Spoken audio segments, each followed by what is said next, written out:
नमस्कार दोस्तों, मैं रत्नेश सर आप सभी का स्टडी 91 में स्वागत करता हूं। और कैसे हैं आप सभी? उम्मीद करता हूं आप सभी स्वस्थ होंगे, जहां भी होंगे मस्त होंगे। दोस्तों आज बहुत ही इंपॉर्टेंट टॉपिक लेके आया हूं दोस्तों। जैसा कि हम जानते हैं दोस्तों कि हमारे अधिगम से, लर्निंग से दोस्तों बहुत ही क्वेश्चन पूछे जाते हैं। इस बार अगर आपने सीटेट का एग्ज़ाम दिया होगा तो आप सभी बच्चे जानते होंगे दोस्तों, इस बार सीटेट में अधिगम से भर भर के क्वेश्चन पूछा गया। तो आइए जानते हैं दोस्तों आखिर अधिगम होता क्या है, लर्निंग होती क्या है, इसके बारे में दोस्तों हम सीखेंगे कि किस प्रकार से सीखा जाता है।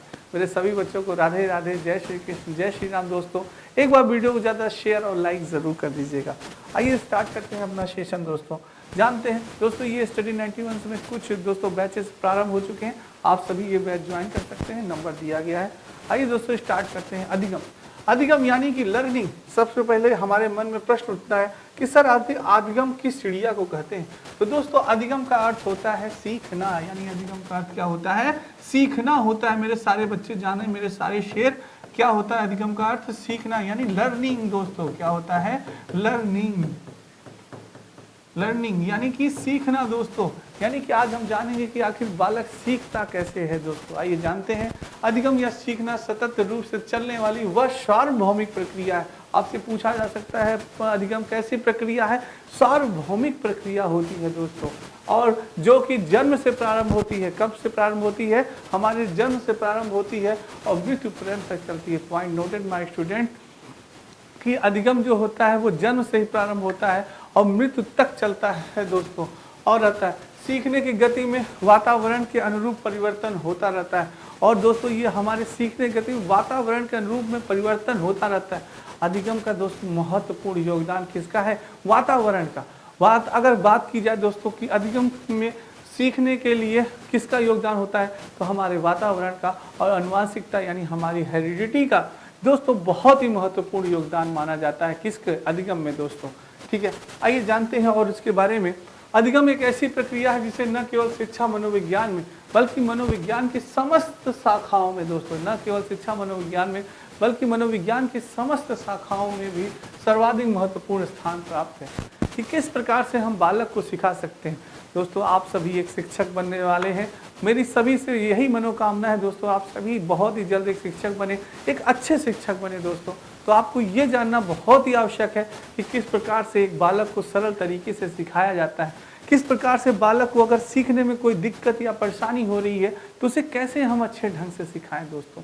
कोई बालक अगर आपकी क्लास में दोस्तों एक्टिव नहीं है तो किस प्रकार से उसको सक्रिय बनाया जाए, क्या उसको दिक्कत हो रही है, क्या सीखने में उसे परेशानी हो रही है, ये हमारा जानना बहुत ही आवश्यक है दोस्तों।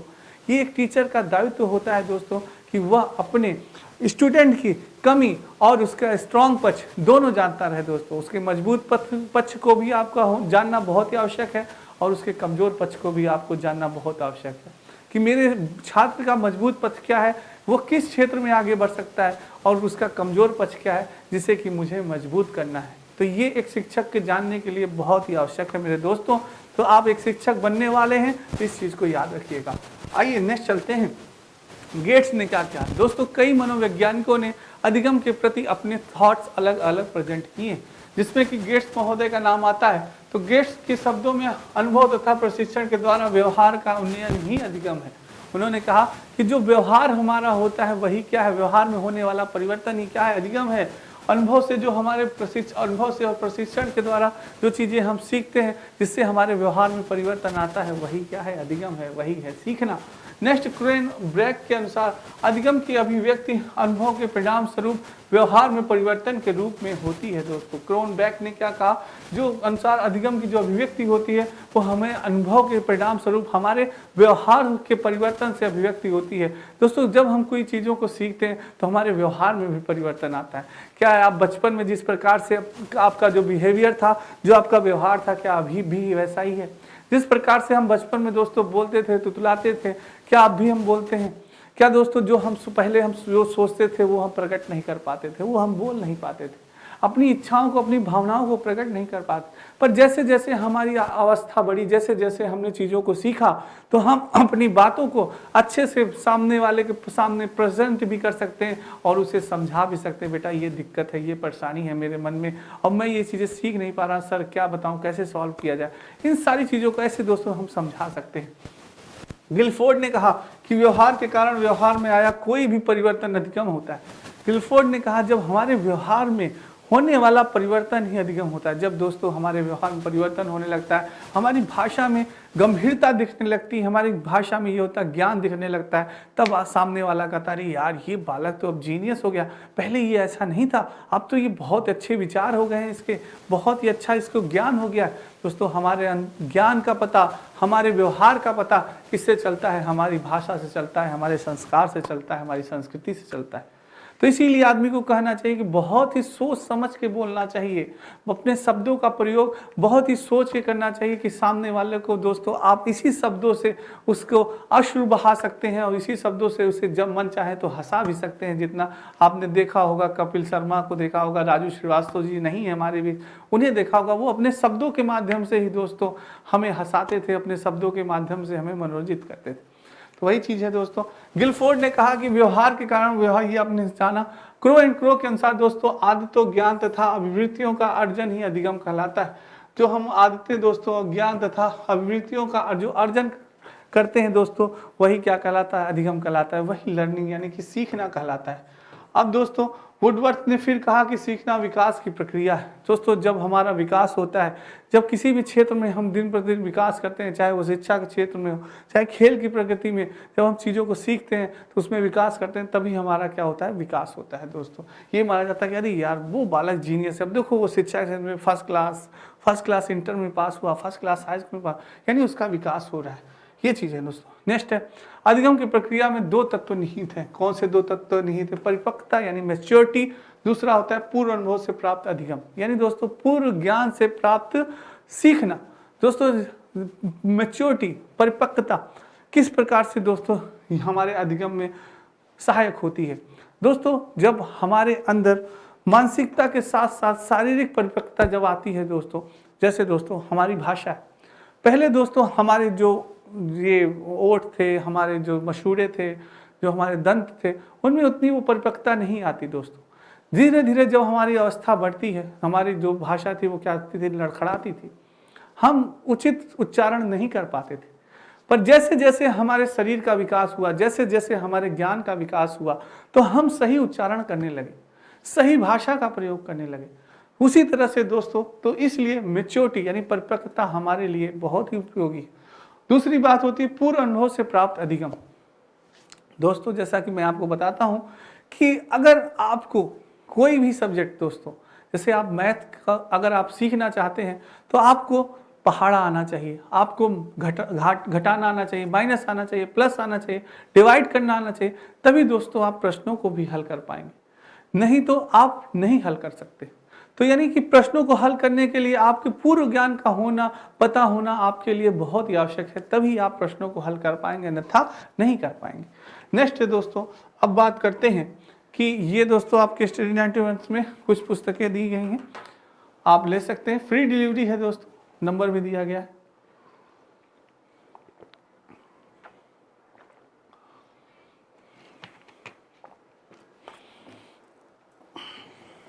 आइए दोस्तों नेक्स्ट जानते हैं।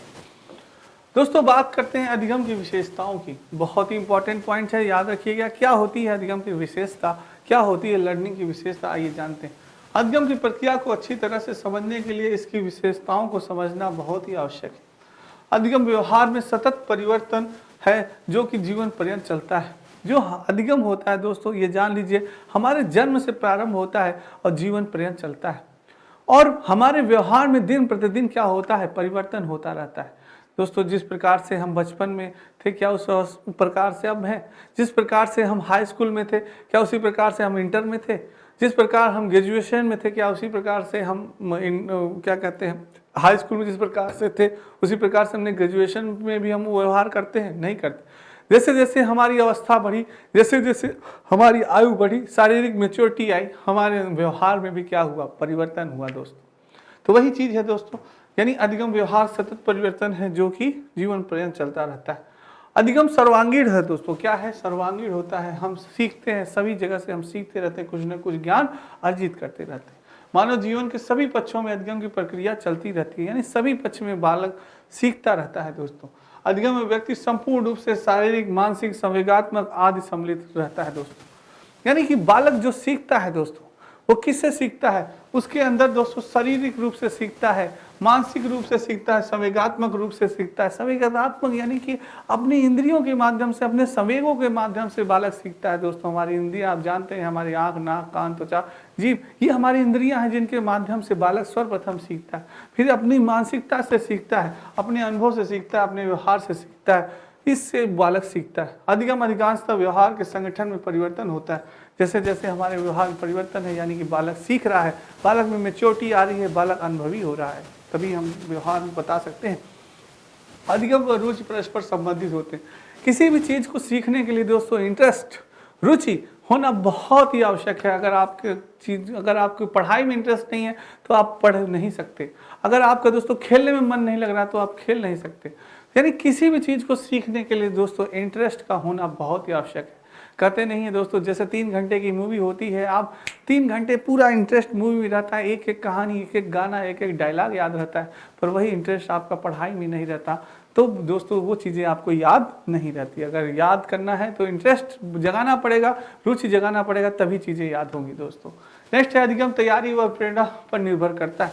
दोस्तों तैयारी और प्रेरणा, मोटिवेशन दोस्तों, यानी अगर आप एक बालक को अच्छा मोटिवेशन दे रहे हैं, अच्छे रूप से उसको तैयार कर रहे हैं एक शिक्षक के रूप में, तो दोस्तों जितना ज़्यादा आप मोटिवेशन करेंगे, बालक को मोटिवेट करेंगे, बालक उतना ही अच्छा सीखेगा। अरे बेटा तुम जीनियस हो, बेटा तुम, ऐसा कोई भी काम नहीं है जिसे तुम नहीं कर सकते मेरे शेर, तुम सब कुछ कर सकते हो। जब माझी द माउंटेन में पहाड़ तोड़ सकता है, तो तुम हाई स्कूल में टॉप नहीं कर सकते, तुम IAS नहीं बन सकते, तुम DM नहीं बन सकते, तुम कलेक्टर नहीं बन सकते, तुम सब कुछ कर सकते हो। बस अपने अंदर जो पावर है उसको जानो, उसको पहचानो बेटा। बस ऐसे दोस्तों आप एक अध्यापक बनने चाह रहे हैं, ऐसे बालकों को आप मोटिवेट करिए। देखिए किस तरह से उनको शिक्षा के प्रति दोस्तों जागरूकता बढ़ेगी, यही चीज है। नेक्स्ट है दोस्तों, बात करते हैं अधिगम का नियम।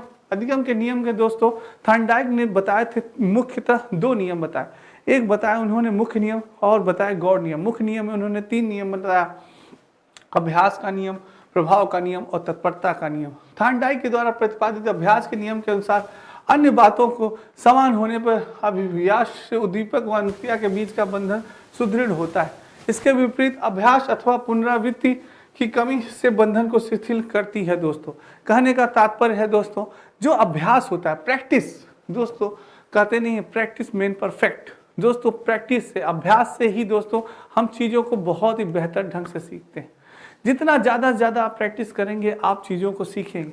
जैसे दोस्तों कहा जाता है कि मैथ का अगर आपको अच्छा शिक्षक बनना है, अच्छा मैथ में आपको प्रेजेंटेशन देना है, अच्छा दोस्तों मार्क्स लाना है, तो मैथ में आपको प्रैक्टिस करनी पड़ेगी। जितना ज़्यादा प्रैक्टिस करेंगे, जितना ज़्यादा सवाल लगाएंगे, उतना ही दोस्तों आपकी मैथ फास्ट होगी, उतना ही आपकी कैलकुलेशन फास्ट होगी और उसमें आप तेज होंगे दोस्तों। ठीक है, तो नेक्स्ट है दोस्तों प्रभाव का नियम, लॉ ऑफ इफेक्ट। प्रभाव का नियम यानी कि थॉर्नडाइक ने कहा दोस्तों, सीखने के इस नियम से स्पष्ट है कि जिस अनुक्रिया को करने से अथवा करने के उपरांत प्राणी को सुखद अनुभूति हो, क्या हो दोस्तों, सुख की अनुभूति हो, शांति की अनुभूति हो, उसको प्रसन्नता हो, अनुक्रिया तथा उससे संबंधित उद्दीपक के मध्य का बंधन दृढ़ होता है, अर्थात तब प्राणी उद्दीपक के प्रस्तुत करने पर अनुक्रिया का प्रस्तुत करता है और अधिक सरलता से वो शीघ्रता से सीख जाता है। दोस्तों किसी भी कार्य को करने से आपको अगर सुख मिले, आपको शांति मिले, आपको प्रसन्नता मिले, तो दोस्तों आप उस कार्य को बहुत ही जल्द सीखेंगे।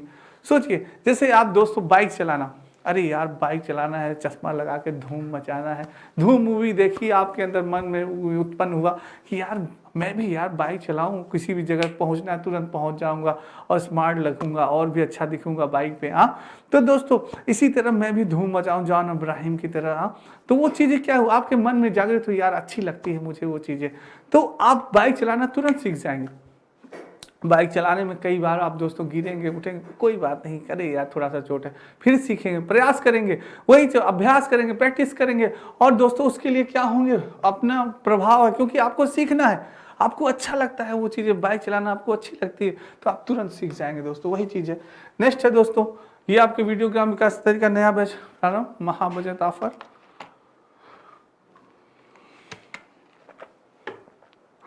आप सभी दोस्तों ज्वाइन कर सकते हैं इस बैच को। आइए नेक्स्ट जानते हैं दोस्तों, तत्परता का नियम, दोस्तों नाम से ही पता चल रहा है, तत्पर होना पड़ेगा, किसी चीज में लगना पड़ेगा, घिसना पड़ेगा, रगड़ना पड़ेगा दोस्तों, तत्पर होके प्रतिदिन रगड़ना पड़ेगा। कहते नहीं है जितना सोने को रगड़ोगे उतना ही उसमें चमक आएगी। तो माइंड को दोस्तों जितना रगड़ेंगे, जितना चमकाएंगे, उतना ही दिमाग आपका तीव्र होगा, तेज होगा। दिमाग का जब प्रयोग ही नहीं करेंगे तो कहाँ से तेज होगा बंधु। तो दिमाग का प्रयोग करिए तभी वो चमकेगा। यानी प्राणी जब सीखने के लिए तत्पर होता है तब सीखने की क्रिया उसके लिए संतोषप्रद होती है तथा वह सरलता, शीघ्रता व स्थायी रूप से सीख लेता है। इसके ठीक विपरीत जब प्राणी में सीखने के लिए तत्परता या इच्छा नहीं होती तो वह उस चीज को सीखने के कार्य को कष्टप्रद होता है तथा वह अनेक प्रयासों के बावजूद भी ठीक ढंग से उस चीज को नहीं सीख सकता। दोस्तों जब आप किसी चीज को सीखने के लिए तत्पर होंगे, इच्छुक होंगे, मन से, अंतर मन से, अपने अंतर मन से आप इच्छुक होंगे, नहीं यार मुझे इस बार तो टॉप करना ही करना है, हाई स्कूल में मुझे इंटर में इस बार टॉप करना है, नहीं यार इस बार तो सीटेट में मुझे 140 लाना है, यार इस बार तो सुपर टेट में मुझे एक वैकेंसी लेनी ही लेनी है, मुझे यार अपने माता पिता का नाम रोशन करना है, कि लोग कहें कि वाकई में यार उनका लड़का तो शिक्षक बन गया, टॉप कर दिया लिस्ट में।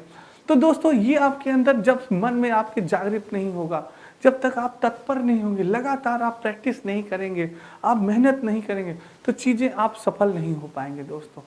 तो किसी भी चीज़ को सफल होने के लिए, किसी चीज़ को पाने के लिए बहुत ही मेहनत करनी पड़ती है वो दोस्तों, तभी आपको सफलता मिलेगी। जैसे दोस्तों किसी ने कहा है कि कभी मैंने चलते हुए मील का पत्थर नहीं देखा, कि मैंने चलते हुए कभी मील का पत्थर नहीं देखा, ये सफलता मुझे यूं ही नहीं मिल गई, ये सफलता मुझे यूं ही नहीं मिल गई, तुमने मेरा कांटों भरा बिस्तर नहीं देखा, तुमने मेरा कांटों भरा बिस्तर नहीं देखा। तो दोस्तों किसी को भी सफलता बहुत ही आसानी से नहीं मिलती, बहुत ही मेहनत करनी पड़ती है दोस्तों, रगड़ना पड़ता है, घिसना पड़ता है। तो इसी तरह से आपको भी रगड़ना पड़ेगा, घिसना पड़ेगा, तभी सफलता मिलेगी दोस्तों। आइए दोस्तों, यानी तत्पर होना पड़ेगा, लगातार उसके लिए प्रैक्टिस करनी पड़ेगी, तभी आप सीखेंगे। अगर आप तत्पर नहीं है तो चीज़ों को आप नहीं सीख पाएंगे। नेक्स्ट है दोस्तों, अधिगम को प्रभावित करने वाले कारक। पूर्व अधिगम, सर्वप्रथम अधिगम को प्रभावित करने वाले कारक क्या होते हैं? पूर्व अधिगम यानी जो चीजें पहले से आपने सीखी हुई है, यानी कि बालक कितनी शीघ्रता से अथवा कितनी अच्छे से सीखता है, यह इस बात पर निर्भर करता है कि वह पहले से क्या सीख चुका है। नवीन अधिगम की प्रक्रिया शून्य से प्रारंभ नहीं होती दोस्तों। अगर आप कोई भी नई चीज में सिखाना चाहता हूं तो मैं दोस्तों नहीं सिखा सकता अगर उस चीज के बारे में आपको शून्य जानकारी है, कोई भी जानकारी नहीं है आपको, तो सिखाना बहुत ही कठिन होगा।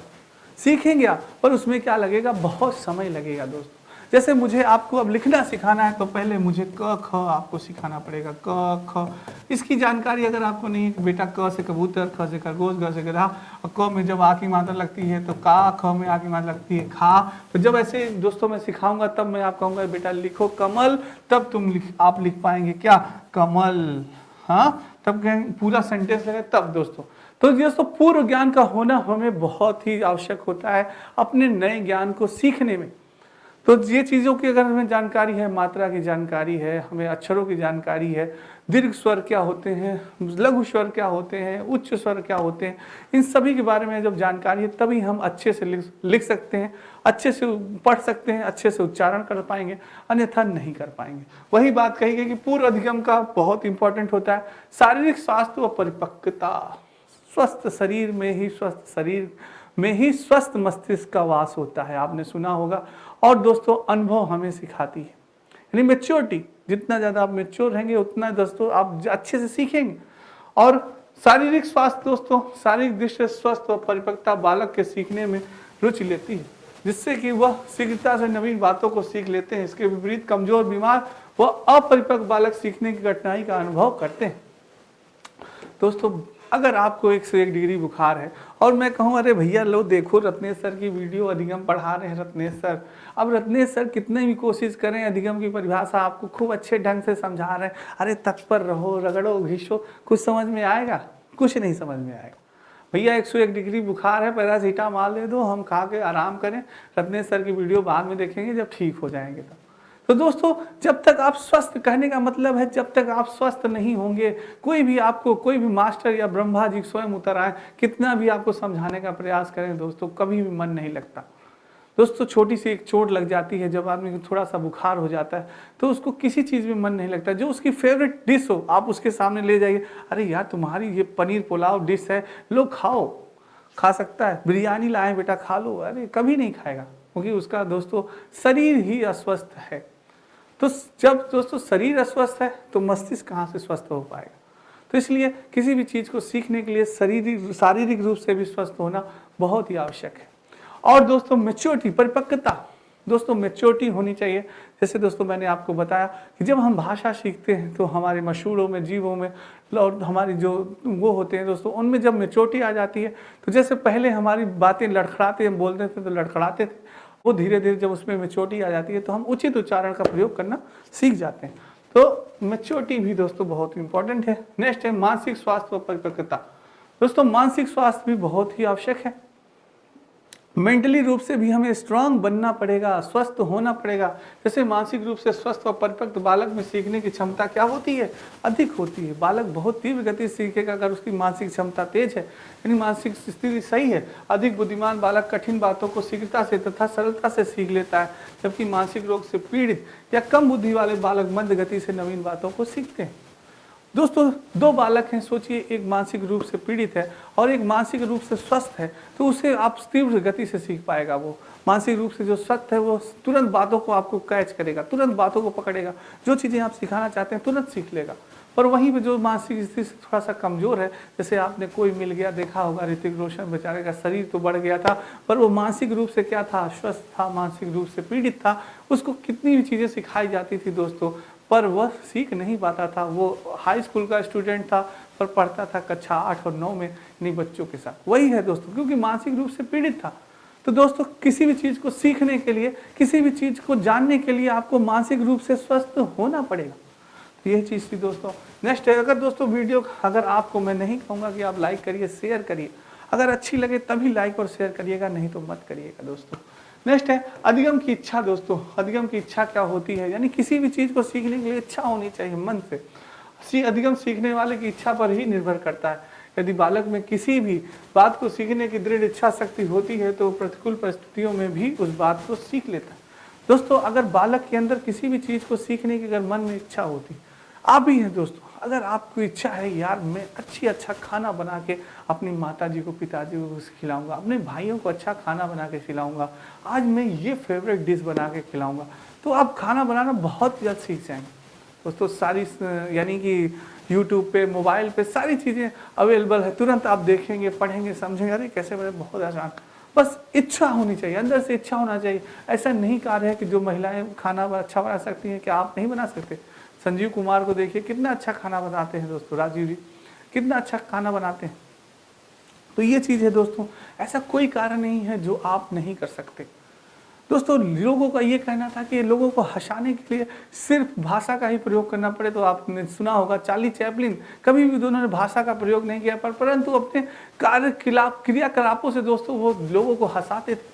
आज भी उनका कार्टून यानी कि चार्ली चैपलिन की वीडियो पड़ी हुई है यूट्यूब पे, आप देख सकते हैं। सिर्फ अपने यानी कार्रवाई से अपने ऐसे काम करते थे, ऐसे कांड करते थे कि लोगों को हंसी आ जाती थी और बिना किसी भी एक शब्द का प्रयोग किए। सोचिए, तो एक महान हस्तियाँ मौजूद हैं दोस्तों, तो अपने आप को किसी से कम मत समझिएगा। ये है आपके हिंदी न्यूज़ का नया बैच प्रारंभ।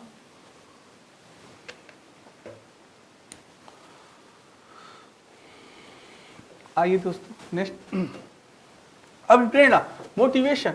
दोस्तों मोटिवेशन यानी कि मोटिवेशन बहुत ही जरूरी होता है। मोटिवेशन दोस्तों बहुत ही ज़्यादा मोटिवेशन जरूरी होता है। प्रेरणा दोस्तों, जिस बालक अभिप्रेरणा का अधिगम की प्रक्रिया में सर्वाधिक महत्वपूर्ण स्थान होता है, यदि बालक सीखने के लिए अभिप्रेरित नहीं है, मोटिवेट नहीं होता, तो आप उसे किसी भी कार्य में रुचि नहीं होती तो वो सीख नहीं पाएगा दोस्तों। यानी बालक अगर मोटिवेट है दोस्तों, यानी अंदर से अपने आप स्वयं आप मोटिवेट हैं, तो आपको संदीप महेश्वरी की आवश्यकता नहीं है, आपको रत्नेश सर की आवश्यकता नहीं है, आपको ओझा सर की आवश्यकता नहीं है, किसी की आवश्यकता नहीं है कि आप किसी की मोटिवेट वीडियो देखिए। आप दोस्तों जब स्वयं मोटिवेट है कि नहीं मुझे करना है, अपने माता पिता के लिए ये काम करना है, अपने भाई के लिए ये काम करना है, अपने यानी कि अपने आप को दिखाना है कि मैं इस दुनिया में मेरी क्या वैल्यू है दोस्तों, तो स्वयं आप मोटिवेट जिस दिन होंगे दोस्तों, तो दोस्तों आपको कोई भी यानी कि पीछे नहीं कर सकता। तो ये चीज़ होनी चाहिए अपने अंदर दोस्तों, आपके अंदर ये आग होनी चाहिए। जिस दिन आपके अंदर ये आग जल गई तो आप हर चीज़ को सीख जाएंगे, आप टॉप कर जाएंगे, आप दोस्तों हर एक वैकेंसी को क्रैक कर जाएंगे। आपके हाथ में एक नहीं 3-4 जॉइनिंग लेटर होंगे। तो दोस्तों सेल्फ मोटिवेट होना चाहिए, तब उसका बालक का इंटरेस्ट जगता है, रुचि जगती है, तब दोस्तों उसका पढ़ने में मन लगता है, किसी भी क्षेत्र में मन लगता है दोस्तों। ठीक है, तो ये चीज़ होना चाहिए दोस्तों। थकान दोस्तों, थकान भी दोस्तों सीखने की प्रक्रिया में बाधा उत्पन्न करती है। आप हमेशा थके थके लग रहे हैं तो दोस्तों आपके अगर शारीरिक रूप से आप थके हैं, मानसिक रूप से थके हैं, तो किसी चीज़ को कोई सिखाने की प्रक्रिया करेगा आप नहीं सीख पाए। थकान की स्थिति में बालक पूर्ण मनोयोग से सीखने की क्रिया में रत नहीं हो पाता तथा उसका ध्यान विकेंद्रित होता रहता है, जिससे वो सीखने की प्रक्रिया संदिग्ध हो जाती है, वो बालक केंद्रित नहीं कर पाता अपने आप को दोस्तों। वातावरण, इन्वायरमेंट तो अधिगम की प्रक्रिया में बहुत इंपॉर्टेंट है। मैंने जैसे आपको बताया कि अधिगम प्रक्रिया पर वातावरण का प्रभाव पड़ता है। शांत और सुविधाजनक, नेत्र प्रिय, उचित प्रकाश तथा वायु वाले वातावरण में बालक प्रसन्नता से वो एकाग्रचित्त होकर सीखता है। इसके लिए विपरीत शोरगुल, अनावश्यक तथा सुविधाजनक वातावरण बालक सीखने की प्रक्रिया में मंद हो जाता है। दोस्तों बालक को सीखने के लिए या पढ़ने के लिए उचित वातावरण होना चाहिए। जैसे कि आजकल आप लोग वातावरण का माहौल अगर देखा जाए, एक एग्जाम्पल दिया जाए, तो आप सभी लाइब्रेरी में जाते हैं।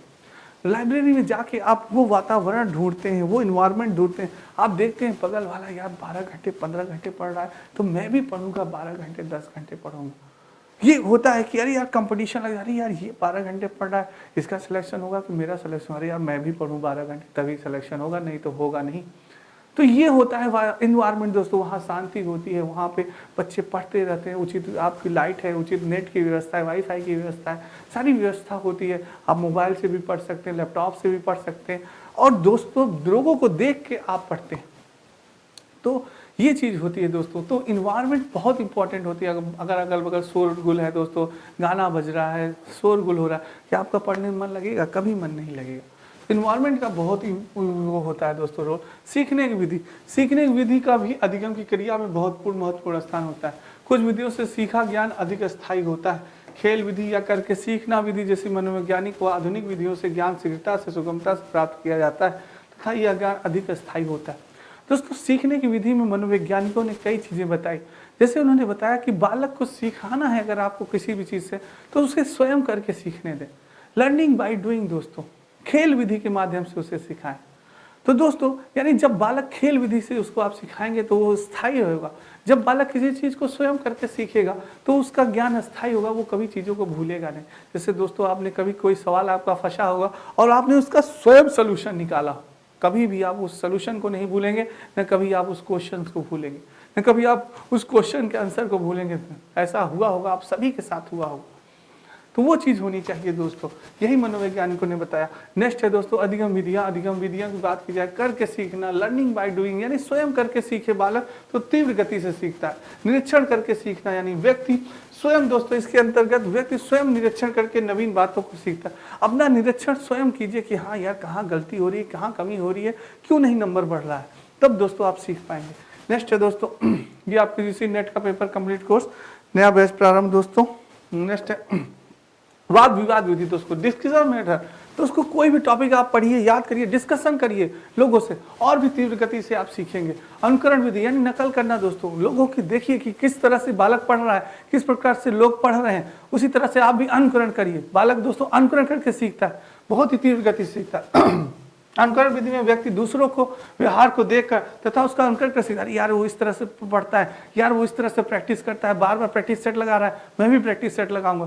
तो दोस्तों अनुकरण करके सीखिए, दूसरों के व्यवहार से यार इसी प्रकार से वो टैलेंटेड हो रहा है, अच्छा मैं भी प्रैक्टिस सेट लगाऊंगा। तो ये चीज़ होती है। प्रयास एवं त्रुटि विधि दोस्तों, प्रयास एवं त्रुटि, बार बार प्रयास करिए, गलतियां होंगी फिर भी सीखेंगे दोस्तों। कहते नहीं है कि लोग गलतियों से ही सीखते हैं, वही चीज़ है दोस्तों प्रयास एवं त्रुटि विधि से। आप जानते हैं थार्डाइक ने दिया था।